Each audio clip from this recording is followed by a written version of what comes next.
And so that was my sister's throw up bucket. She'd get sick in the back seat and it would pass the bucket. Welcome to episode 51 of the Musers, the podcast. I'm Craig. I'm George. And I'm Gordon. And we are back after a bit of a summer break. Hope everybody enjoyed the Kessler live show episodes, parts 1 and 2 that we dropped while we were on summer vacation to celebrate our 1-year anniversary. Got a lot of good feedback on the Kessler shows. We did. That was fun. That really was a fun show. And where you guys been? I showed up last week and no one was here. You did not. What the heck? You were in Montana. Why couldn't you vacation in Texas like a I did. real I spent American? part of my vacation in Texas and part in Montana. Okay. Don't call it Montana.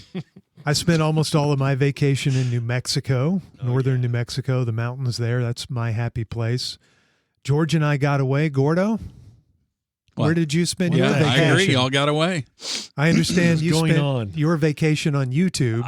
I don't know what you're talking about. I was trying to catch up on YouTube and see a lot of the stuff that I may have missed.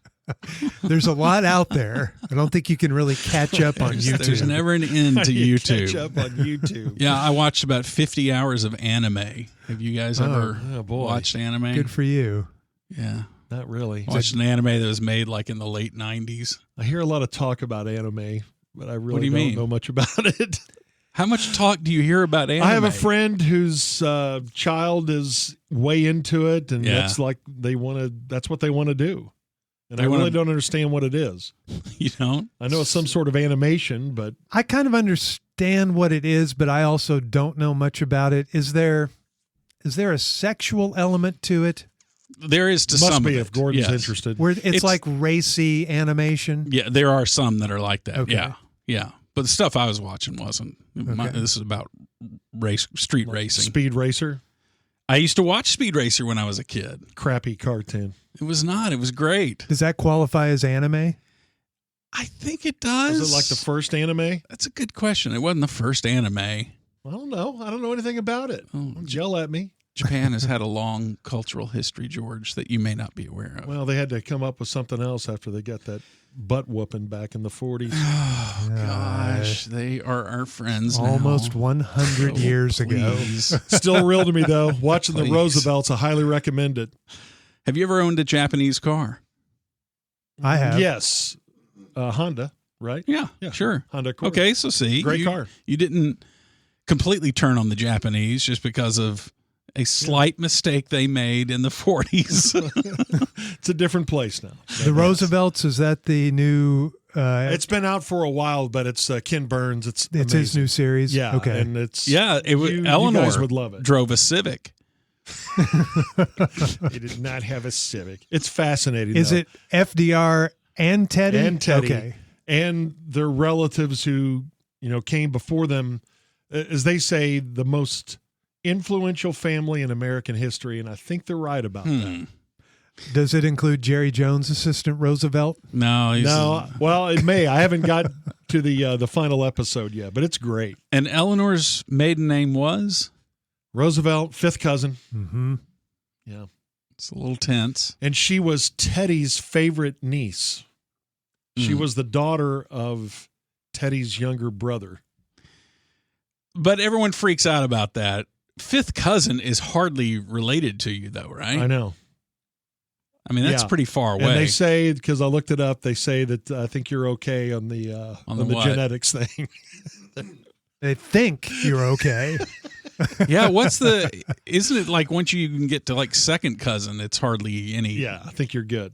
All right. Okay. Hey. All right, our topic this week is going to be the Great American Road Trip, speaking of our summer vacations. We'll get to that in just a moment, but first, the letter of the week. And by the way, somehow this spot is still for sale. The heck? Yeah, we need a sponsor for this. Sponsored by Anime. Okay, fair enough. That's our placeholder sponsor. There's anime. This comes to us from Terry. And Terry asks this question: what are you guys? After listening to a recent conversation about friends, I started wondering about my relationship with the Musers. I imagine I'm not alone in feeling a certain friendship with you guys, albeit one-sided. I've listened to your radio show since 1995 when I lived and worked in Fort Worth for 10 years. I've been living in Ohio now for the last 20 plus years. You have created such a unique relationship and community with your listeners. While we can't call you when you're feeling, when we're feeling down or need advice or just someone to listen, many of us look forward to your take on any number of topics day to day. When Gordo's mother died, his story about it stuck with me all day. Same when George lost his sister. I was born and raised in New Mexico, so I feel a kinship with Junior when he tells us about his trips there. So I guess what I'm saying is that the Musers fill a portion of our lives as listeners that aren't really friendships, but are still very special. And that uniqueness is an outgrowth of the relationship you have with each other. So interesting. What are you guys? We're kind of like your fifth cousin. You can marry us. Yeah, and I think the genetics thing will be okay. Yeah, so it's a one-sided friendship, I guess. But that doesn't mean it's not a friendship, because think about, heck, a lot of marriages are one-way marriages, and they still are married. Yeah. So, yeah, and I don't know. I just think about people that I've listened to over the years, and I consider them friends, even though. Okay, but have you ever been a one-way thing? A P1 of someone the way that we have got to experience listeners of us that have dedicated that much time to listening to and to have them in your ear every day? When I was I don't think I have. When I was growing up, I was such a big Larry King fan. I've told you guys this. Yeah. I listened to his old overnight show on Mutual. And you got to meet him. And I got to meet him once, but I never considered him a friend. Well, because he didn't do intimate, like, I don't know, maybe he did talk about his life and struggles and stuff. Yeah, he absolutely did. He told a lot of stories about his daughter Kaya in particular, and his old days as a DJ. And he did a lot of personal stuff. But he was older. It was a different generation. Like a lot of people that consume the Musers are our age, right? What I was going to say is I still felt very close to him, but I knew he and I weren't friends. Mm-hmm. So I'm kind of like Terry. I didn't really know how to define my relationship with Larry King. I loved him. Did you know you were going to say that sentence today? I loved listening to him, and I loved his stories, and he meant a lot to me, and he was my friend every night as I'm going to sleep.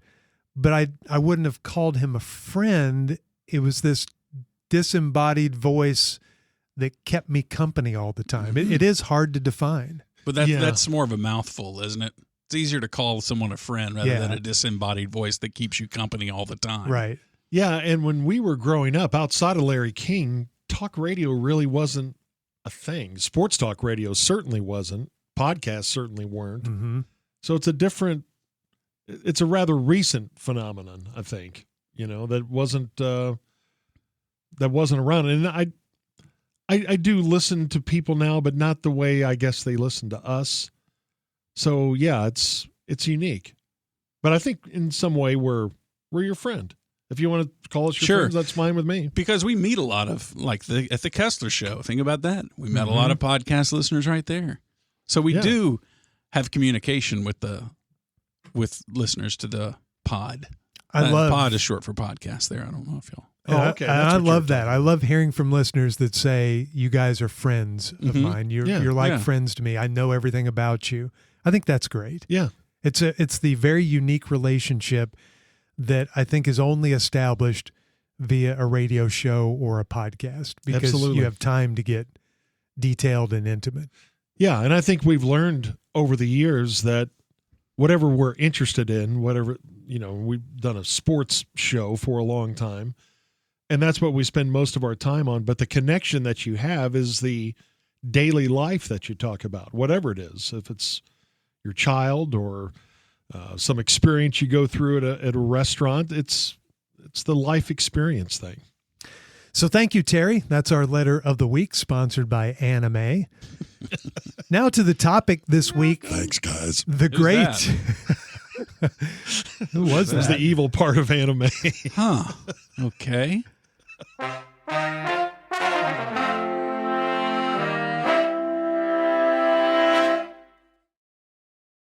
All right, to our topic this week, the Great American Road Trip.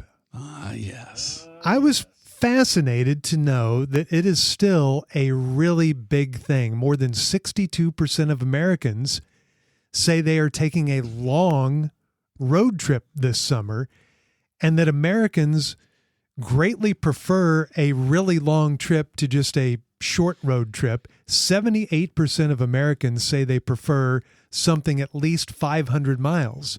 Mm-hmm. They prefer the longer road trip to the shorter road trip.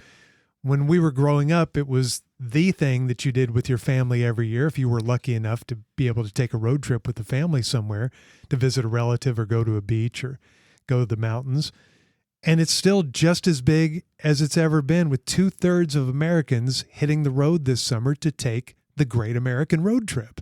Well, that's good to hear, because I wondered about that when I heard we were going to talk about this, because I don't know. I just figured with long trips now, the airplane seems to be the way to go for families. Too expensive. But it is really expensive. Mm-hmm.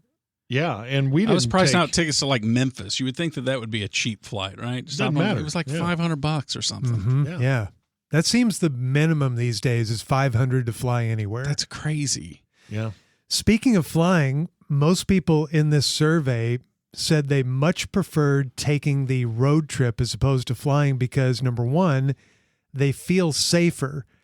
We all know the stats that it's safer to fly, but people feel safer. That is the number one reason they gave to taking the road trip. They feel safer than flying. Isn't that a weird disconnect we have? Yeah. Particularly when I think back to my family road trips when I was a kid and my dad was driving. He always drove, and he was the most inattentive driver I've ever seen. No concept of lane position. He would just wander across that line as he's pouring a cup of coffee from his thermos. He had that plaid thermos that had the integrated cup on the top of it. Yeah. But that was a great smell when he cracked that open in the car. Oh, I loved that when I was a kid. But yeah, he was talking about that was very unsafe. And our cars were always in a state of disrepair. Mm-hmm. Was it unsafe that my dad would let me drive from the passenger seat? What? Or from like that middle seat, just to get a feel of. First, he would on a road trip on the highway, like highway where we didn't have a lot of traffic. He would say, "You need to get a feel for what the wheel feels." And back then, the wheel had a little more play in it than it does now. Yeah. But you were 20 years old then, right? Oh no, I was. I want to say it was like 12 or 13. Okay. When we started doing this, and then it got to, hey, can I drive? And after a while, he would let go of the steering wheel, and I would basically be his automatic driver. And it gave me a great feel for what it was like to drive and the little small None corrections. None of this sounds safe. No, I bet you wasn't. weren't wearing seatbelts either. No, I didn't have a seatbelt on. I bet he had one hand very close to the wheel just in case he needed to take control. He did, and he was a really good driver, but I look back on it, and this is the way they were taught to drive way, way back in the day. He was a 2-footer, wasn't he? Yeah. Right foot on the gas, left foot on the brake. And my dad was a great driver. Never had an accident. He was just terrific. And I remember when I told him I was going through driver's ed and say, yeah, and by the way, Dad, you've been doing this wrong. It's not wrong. It's the way to do it. So just kind of left that argument there. Don't invest any more energy into that argument. The other two reasons people give for wanting to take the Great American Road Trip as opposed to flying, they're in more control of where they want to go, and they want to see the country instead of flying over it. Yeah. I love the road trip. I still love it. Every time I even just have to drive out, sometimes we'll do a radio show that'll be, 60 miles away or something. Mm-hmm. And I just love being out on the highway, and I always forget how much I love being out on the highway until I actually go and get on it, because and I'm one of those weird people that, and this is bad for a podcast to say to a podcast listening audience, is I don't have anything on when I'm driving in my car. I go stretches if it's a long road trip. I'll do an hour without listening to anything. I like that quiet, but for most of it, I need to be entertained. I think most people are like that. They have to have something going on. But yeah, I don't have the radio on, don't have anything listening, I'm not listening to anything. Yeah, which is a little bit weird because otherwise if I was at home, I would be really, really bored. Well, that's not doing or listening to anything. That's like my bike rides. I might take a 3-hour bike ride, which is kind of like a semi-long road trip, but I don't listen to anything. Just it's good to be with your thoughts. Yeah. Well, I wonder what percentage of cyclists do that, because I see a lot of cyclists, conversation with them or something, and I'll see them pull the earbuds out and they're blaring something. Yeah, I would bet they're in the minority. I think on the bike, too. You need to be able to listen to traffic and your bike noise, and you need to be aware. Well, I logged a lot of miles as a kid. As I've said before, my family moved from Texas to the Midwest, and then so probably 3, maybe 4 times a year, we would drive back from the Midwest to Texas because we had relatives here. And that's about 1,000 miles each way from Chicago to the Dallas area. And even further if we went down to see friends in San Antonio. So what kind of car were you in for these trips? Buick LeSabre for most of those. How many LeSabres did your dad own? Oh gosh, at least 4. We had a yellow one, a blue one, and then he got an 85 silver LeSabre that was just awesome. Crushed velvet and all that. Yeah. Just so good. And that was a great way to make a trip. And like you guys, I mean, leading up to that. Were some of because you're so much younger than your siblings, so I'm assuming some of them were out of the house. Y'all weren't all packed in one car, were you? Because you're one of 5 kids. Right. And most of those trips that I took from Chicago to Dallas were just me. Sometimes my sister. But yeah, for the most part, it was just me. Your parents and you. But yes, but for the first couple of years of my life, I was on a couple of those trips from San Antonio to Gainesville. That's also in Texas, not Gainesville, Florida. But it was all 5 of us, and I would sit between my parents, no car seat, and I'm 2 years old.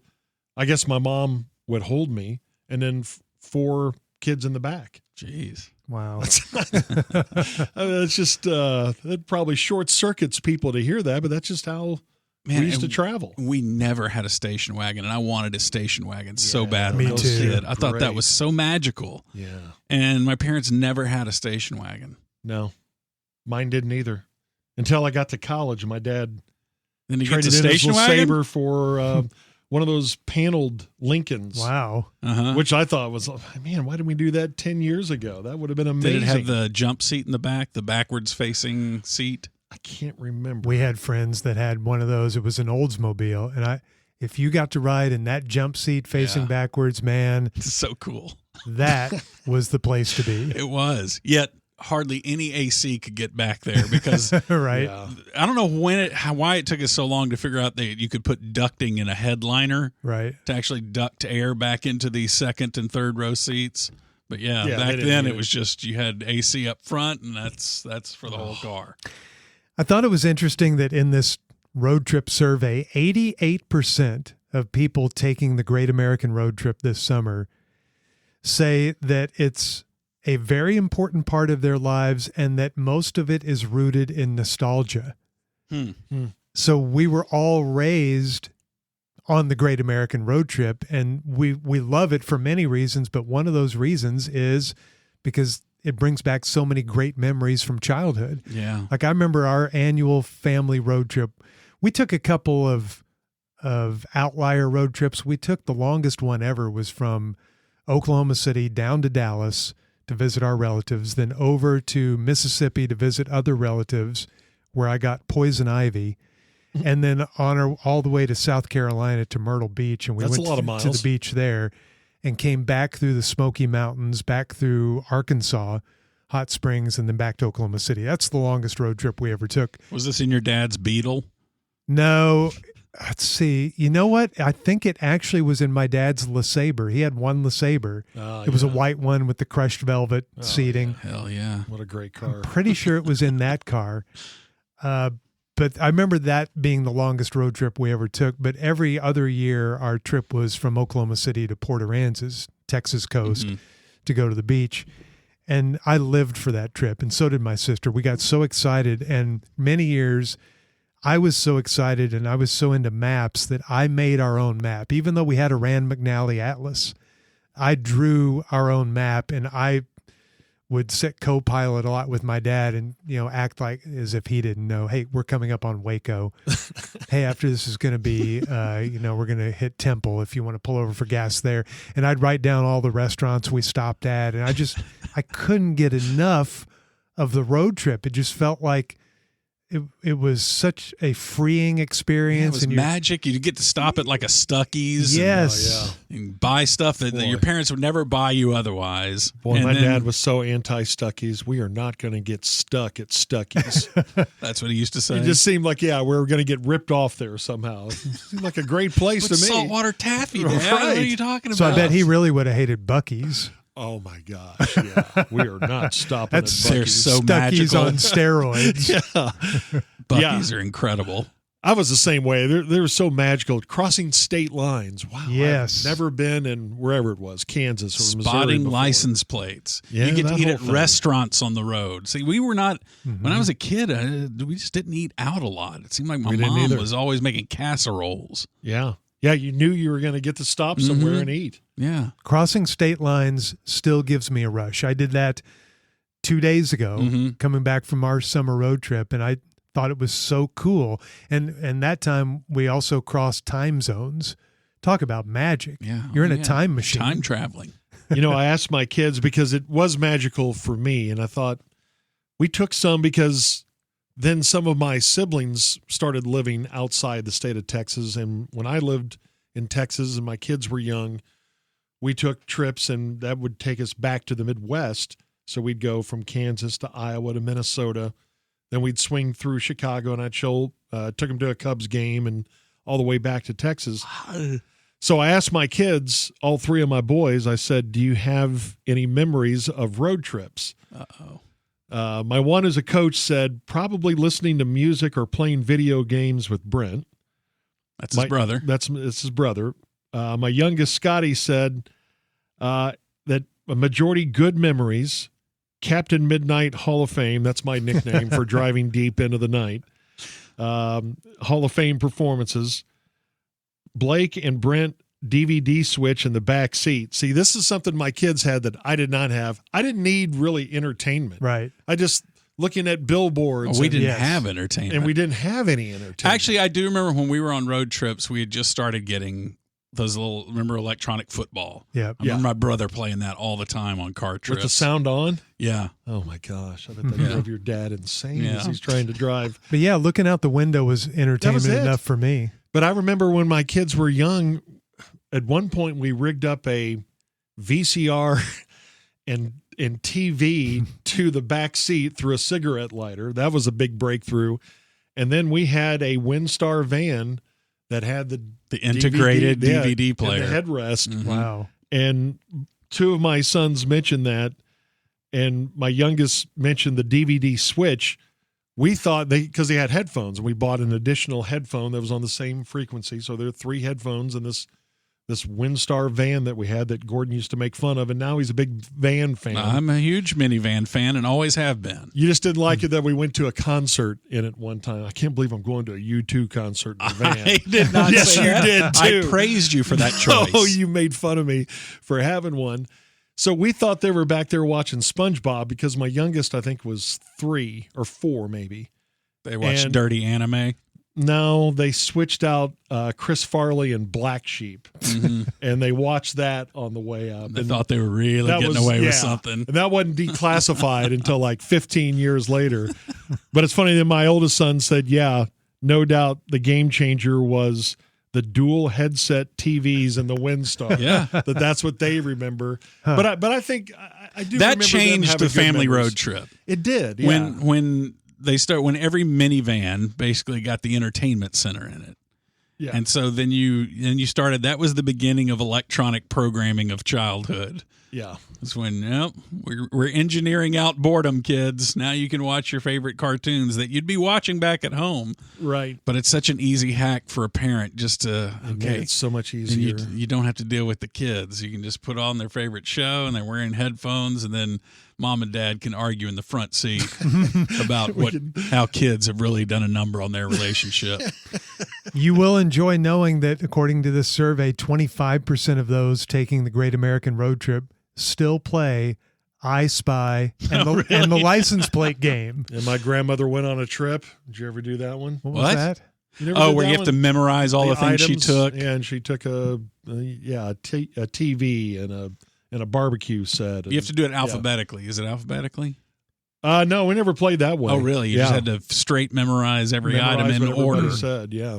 Well, that's good to hear. And yeah, it kind of troubles me that my kids bring up that first. Is like, oh, I don't remember great conversations. Yeah, right. Remember the time Dad sprung for a meal that he didn't have money for? Okay. Boy, I know. And I remember early road trips where I would start adding up what we were going to pay for gas. I would take our coin collection to the bank, and so we'd have some extra cash. And I remember balling on a budget for sure and wondering, okay, how much we're going to have to put on the credit card on this trip, even though we're staying with some relatives between meals and gas and junk that your kids probably didn't need, but you bought them because it was magical summer vacation. Yes, and they need the rubber snake. All right. See, it's weird because I only consider that we did, like when you mentioned this summer road trip, I really only think of 3 road trips that we took when I was a kid, and they were in successive summers.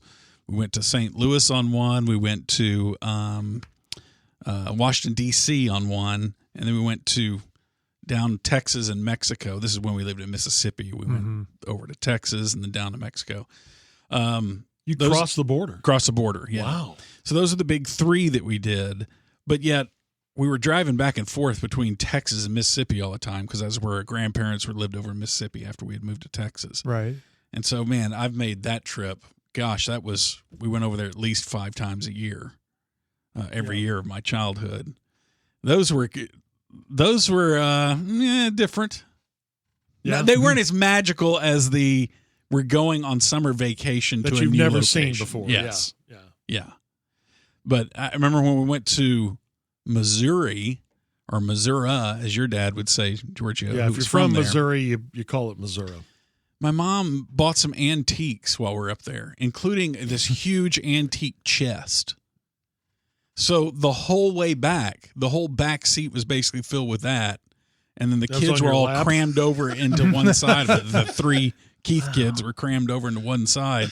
I think my sister rode on top of that thing. That's ridiculous. It's so ridiculous. No seatbelt. No, we used to fight over who got to sleep on the back dash. That was quite an honor. I know. To sleep in that sun So you cage. got waffle face on that thing. Yes, you get waffle face from that stupid grate they'd have up there, and you were just sleeping under a magnifying glass for the sun. Yeah, but it was cool, though. You felt like you were getting away with something. Oh, my sister, she just had car sickness. Like, she just constantly got car sick. And we had we were all Buick families, weren't we? You guys had LeSabres. We had a Buick Electra, deuce and a quarter. And it had an integrated garbage can in the front passenger footwell. Really? Yeah. And so that was my sister's throw-up bucket the whole time. She'd get sick in the back seat, and it would, pass the bucket. Oh. And have to pull that thing out of the footwell. And you couldn't stop. No, we couldn't stop. And, of course, she'd throw up. And then it was a mad scramble for me to jump into the front seat and get my nose in the air conditioning vent so I wouldn't have to throw up myself because you know how it is. You smell vomit. Oh, yeah, right? then you vomit. Yeah. It's the worst. That part was bad. And since I had one sibling, we had most of the time we were fine in the back seat together, but a lot of times we would have the divider. Yeah. This is my half. That 38th parallel that no one shall cross. Yes. I get to do everything over here. I control everything on this side of the car. You get that side. And then you always fight over airspace. Yes. I'm not touching anything. My hand's just hanging over here. It's violation of airspace. Did your dad ever pull the car over? just because of chaos in the back seat? Yeah, I think he did.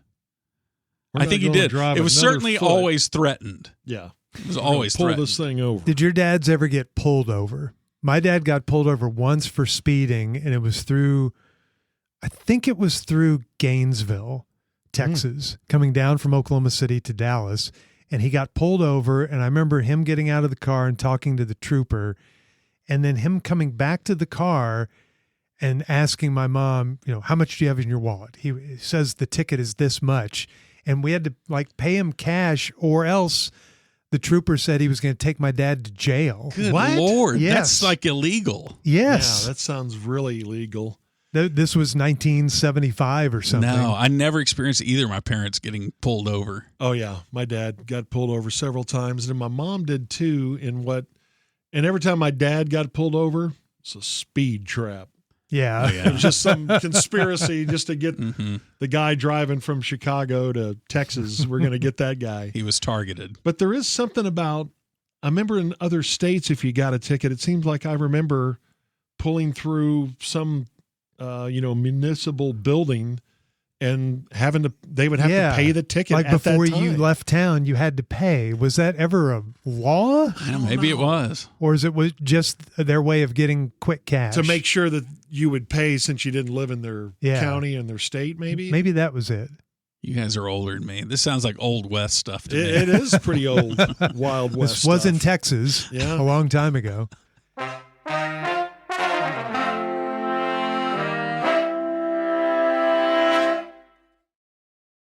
I got to experience the true Great American Road Trip, kind of coast to coast.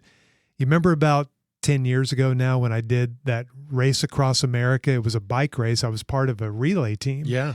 And we started in Oceanside, California, and it took us 7 or 8 days to make our way to Annapolis, Maryland.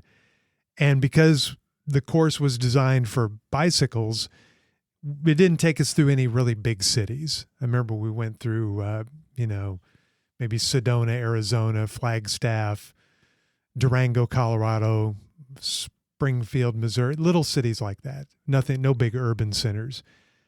But I got to tell you, because I'd always wanted to take a cross-country road trip in a car, and this was a relay race, so I wasn't riding the whole time. There were 8 of us on this team, so most of the time I was in a car. So I kind of got to experience it, and we were out there morning, noon, and night, and there was nothing cooler than pulling into a little town at 2 a.m. in backwoods Missouri or Kansas and just seeing life. Yeah. Seeing American life on the back roads at odd times in these little towns. And because, it's not a huge race, but each town would maybe have a sign or two welcoming the riders, or someone would be out front with a table with drinks or goodies. And that was one of the biggest slices of Americana I ever got. And I don't think that really exists anymore. I think if anyone's taking a true cross-country road trip, they're on interstates. Yeah, you're on the big roads. And we have great interstates. We Incredible interstates here in America. Yeah. You guys didn't run into any trouble? No 2 a.m.? You ain't from around here, are you, boy? No. Y'all got some nice little costumes on, don't you? We went got through a back flap on those costumes? You know what? We went through West Virginia, so there were some towns that looked like that might happen, but the only trouble I had was self-inflicted or race-inflicted. I remember the one time where we were in Indiana and it was my turn to ride, and each leg was like 30 miles. We didn't go out for, 10 hours by ourselves. And it was middle of the night and we're 5 days in and I'm starting to lose it mentally. And I just remember we had a van that followed the rider. And the guy driving said, just remember you turn on Highway 174, take a left. I said, okay, got it. Highway 174. So we're riding along. And then the van speeds up next to me and goes, you missed the turn. Mm. I said, You didn't have an earpiece or anything? no. Wow. I said, I did? I said, I thought I was watching for it, but keep in mind, I'm sleep deprived now. So I turn around, I ride back, I find the highway, and then I get going. And then that highway had some rolling hills, and now I'm seeing double and feeling sick like I'm on a roller coaster. Mhm. and I had to pull over and have somebody else go because I was starting to hallucinate. Oh my gosh. Yeah. So that was my experience on my cross-country road trip. There is something cool, though, about driving overnight, and I guess it's not really safe because you could get tired or have double vision. Slap yourself in the face and Yeah. scream at yourself to wake up. Hold your head out the window. But one time when I was doing games, What do you mean doing games? broadcasting college football games, and I was also doing high school games, and after a high school game ended outside of Dallas on a Friday night, me and the guy who was our producer, Kurt Norman, we drove from, I think the game was in McKinney, Texas, from McKinney, Texas to Lincoln, Nebraska, and did the North Texas, Nebraska game. Overnight. And we drove all night, Friday night, and he would drive for 3 or 4 hours, then I would drive for 3 or 4 hours, did the game, and did the same thing coming back. Oh, my God. And it was exhausting, but it was awesome. There's something really cool about pulling up to a truck stop at 3 o'clock in the morning, getting gas and, talking to the locals, and they ask you where you're from and where you're going. And I don't know, it's just cool. Boy, there's nothing like the 2 a.m. methed out gas station attendant. Man, they don't care about nothing. They do not. Yeah, there's not a whole lot of conversation these days. No. Whenever I see those guys, you're just way too thin and malnourished, and it's been living on chemicals the whole time. Mountain Dew. Yeah, it's just, oh, man. Meth and Mountain Dew, that's his diet. Great diet. National parks are the top destinations for the Great American Road Trip this summer. Interesting. I saw they're up like 100,000 visitors this summer. Wow, really? Okay. National parks, and I'm not really sure why, but it's a huge thing this summer. And most people are traveling to the Northwest or Southwest. Now, I think that might be a bit misleading. The population center is mostly east, so you'll have a greater number who want to travel west. But isn't traveling west, isn't that what... That's where your soul is being Yes. pulled, I think. That's what scratches that American itch in you to go west, young man. And along those lines, here in 2026, we're celebrating all year long along this highway, or what's left of it, the 100th anniversary of Route 66, the most famous highway in America. It was created and opened in 100 years ago in 1926. And it's the highway that went from Chicago, Illinois, all the way to California, to Santa Barbara, I believe maybe is where it ended. Wow. Santa Monica, right at the pier there, where we've seen when we go out there on work or fun trips. And it was the thing, the most romantic road in America, associated with the Grapes of Wrath and going west to escape the Dust Bowl, or the Kerouac novels, or whatever it was. Everybody wanted to get on Route 66 and head west, but it only really experienced maybe a 20 or 30 year heyday before the interstate system was put in place, and really killed it in a lot of these states. Yeah, interstates killed a lot of towns. There were all these towns that were on Route 66, but then the interstate comes along and just bypasses towns completely. And so nobody stops, and all those dollars went away for those mom and pop shops. Yeah. That was shown in the documentary Cars. Okay, yes. It's not really a documentary, but Oh, it's not? but yeah, it did cover that in the Pixar movie. It wasn't anime. No, it was animated. But, And it was great. I told you guys on a previous podcast that is still my dream, to drive from Route 66 would be interesting, what's left of it, but from Texas to California. I've never made that drive before. There's still like websites and aficionados. I don't think that's a word. No. Aficionados of Route 66 know everything about it and everything, and you can, they will tell you where you can still go and map the trip for you, because it's all obviously chopped up, and some parts of it are kind of non-existent. But where did it come through here? Where's the route through? So it only closest to here. We're in Dallas. It only came through the Texas Panhandle. Okay. And on my road trip this summer for vacation, which we just got back from a couple of days ago, my wife and daughter fly. we go to New Mexico. I drive, so it's a 10-hour drive. You're the equipment driver. I'm the equipment driver. But since I have a little extra time, I made a point to drive stretches of Route 66 on my recent trip. And I take a highway, it's a side highway from Dallas up to Amarillo, but that's where Route 66 you can still catch. And in Amarillo, they have commemorated parts of Route 66. There are still stretches. They're having some, celebrations and signage and things up. So I drove a little bit of that in my birth town, Amarillo. Then I pulled over in Vega, Texas, which is between Amarillo and the Texas-New Mexico border, and went down there, Main Street, where Route 66 used to go. I believe Route 66 was officially decommissioned by the United States because it got to be too chopped up back in the 80s or 90s. It's no longer a thing. But it lives in a lot of these little towns. And in Vega, there's a huge Route 66 memorial. Keep driving, get back on the interstate, I-40, which killed a great chunk of Route 66 from Texas and Oklahoma all the way to California. I stopped in Tucumcari, New Mexico, and if you want to get a slice of what Route 66 was like, there's about a 5-mile stretch of road. The interstate goes south of Tucumcari now, but if you take the business exit, old Route 66, and drive through Tucumcari, it'll take you 10 minutes. And half of it is still functioning cafes and hotels, and they all play up on the Route 66 theme. And the other half is a ghost town. It's a skeleton, but you still see the old signage from these old motor inns or these old diners. So you get a feel for what it was like and what it still is like and what it probably could still be like, if it were still alive. It's like half and half. It's this weird mix. There are a couple diners that I've stopped at several times that are straight out of 1940 and it's awesome. And the food is still okay. And then right next door to it will be this diner that's probably been empty for 40 or 50 years. Some of these businesses made it. Some of them are still making it today just on the story and the legend of Route 66. But Tucumcari, of all the places I've stopped, is a great place to get a feel for what it was really like. Yeah, I'd love to do that.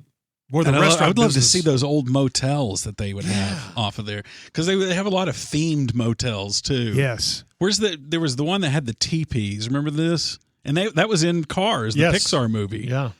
They showed the one where you would stay in this huge teepee that was your room, your cabin, your bungalow was a teepee. Boy, didn't all those old motels just look so inviting when you drive by them? Like, yeah, they got air conditioning. That's what we always stayed at motels on these road trips. We did too, a lot of times. I guess that was just more common, or it was cheaper back then, or something. We just didn't have a lot of big hotels back then. Yeah, and so you'd have the door that was right off the parking lot. Yeah, and you'd go into, just like No Country for Old Men. I can't imagine. The restaurant business is tough enough. I couldn't imagine trying to run one of those diners on a offbeat Route 66 today that try to keep it going. Oh, man. Yeah. You really have to pull people off the highway. As I kept going in New Mexico, I ended up going to Santa Fe, which Route 66 used to have this little diversion. It split.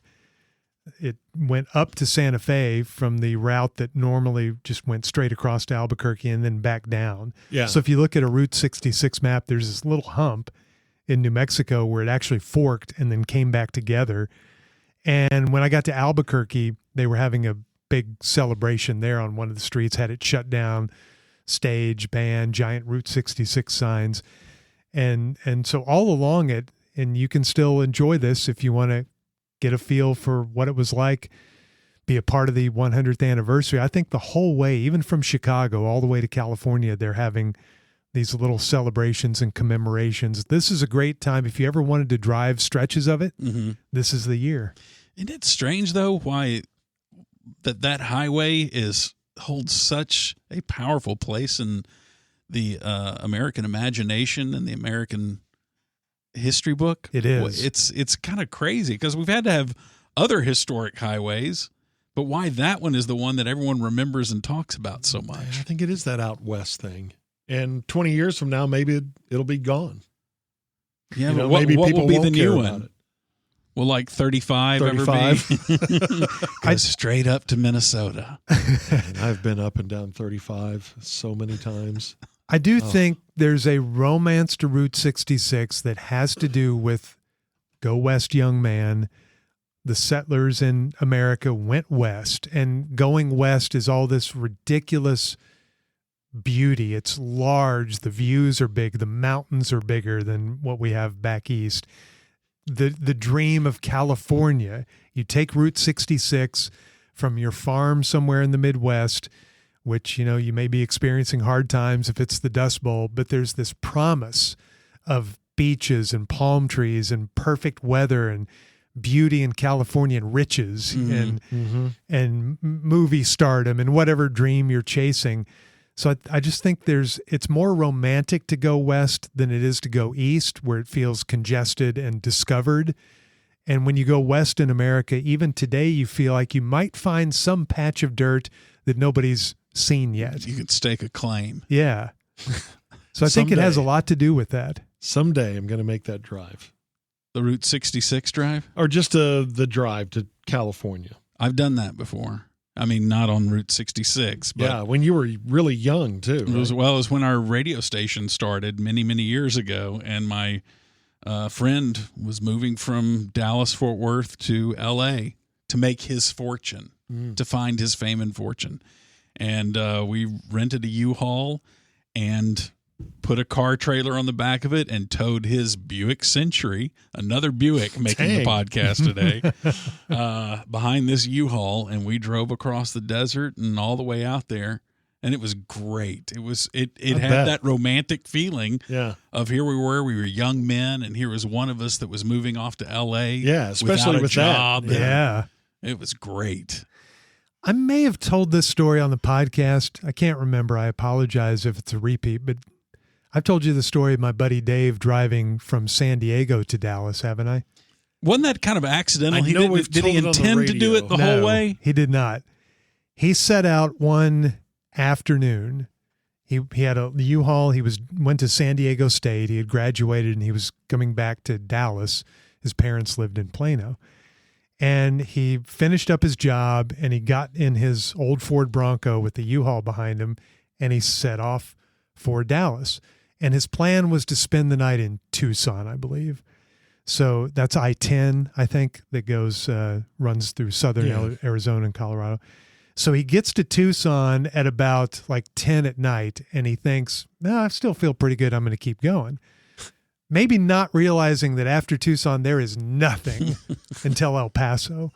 So he keeps driving. He says it's like 1 a.m., 2 a.m., he's not finding anything. Things start to get weird. He said he'd be listening to a song and then suddenly it's a different song and he never remembered one song ending. No. He finally gets to El Paso, but it's about 5 a.m. and the sun is starting to come up. And so he thinks... That reinvigorated him. Yeah, he thinks, I guess I'll just keep going. But he's starting to get weird at this point. He said in El Paso he had to pull over for gas and he put the nozzle in the car, sprinted inside to get something to eat for no reason. Sprinted. Got like a Dr. Pepper and a candy bar or something, sprinted back out. And he said he couldn't figure out why he was didn't understand sprinting. his own actions. Right. Then he's driving through West Texas. Now it's the next day. It's the middle of the day.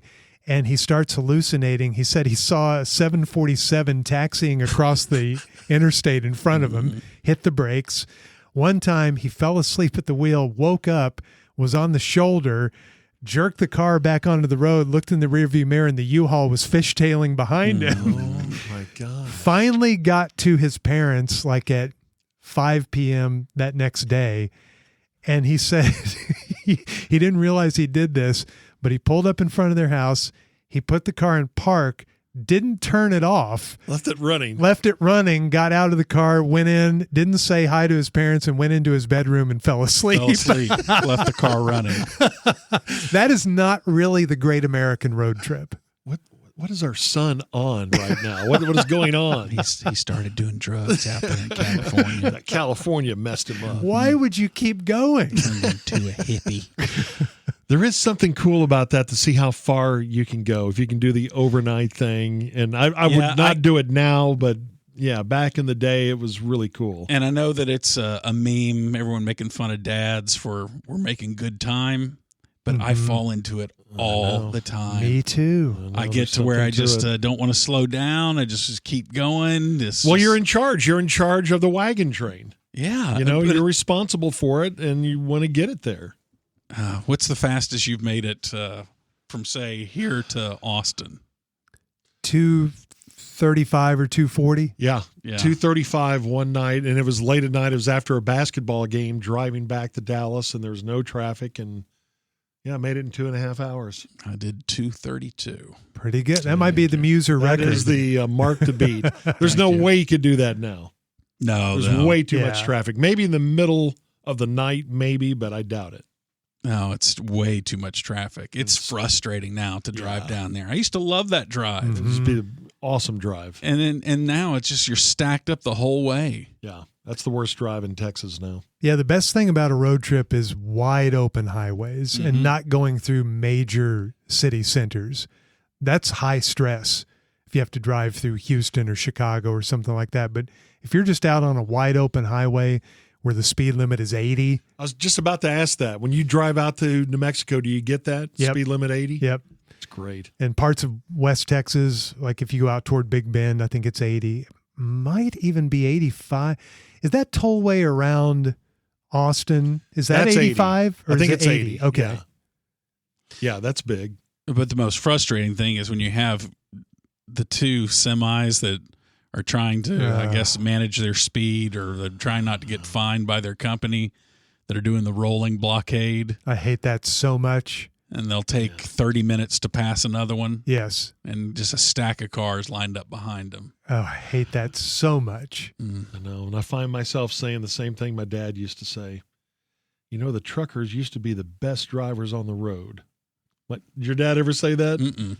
Complain about something they were doing, something like that? And my mom just always saying that. Taught us that all truckers were on speed and did seedy stuff at truck stops. Man, that's how much I love the road trip. I wanted to be a trucker. I just thought that was like the ultimate job. God, I think that would be a beating of a job. I do now, but as a kid, I thought, man, that would be the way to see this country. Just drive everywhere.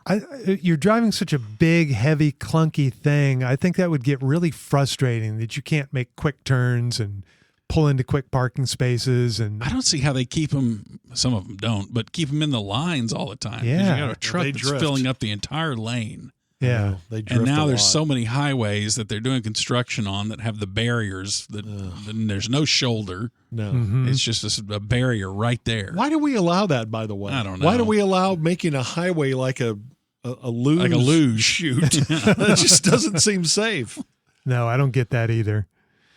Well, if you're taking the Great American Road Trip this summer, be safe out there. Make good time, though. Make good time. Make good time. Stop at Stuckey's. Stop at Stuckey's. Or Bucky's. Are they related in any way? Is Stuckey's still in existence? I don't think so. Are they? I want to say I've seen one, but maybe not. We used to get the pecan log. They had something called a pecan log. I remember that.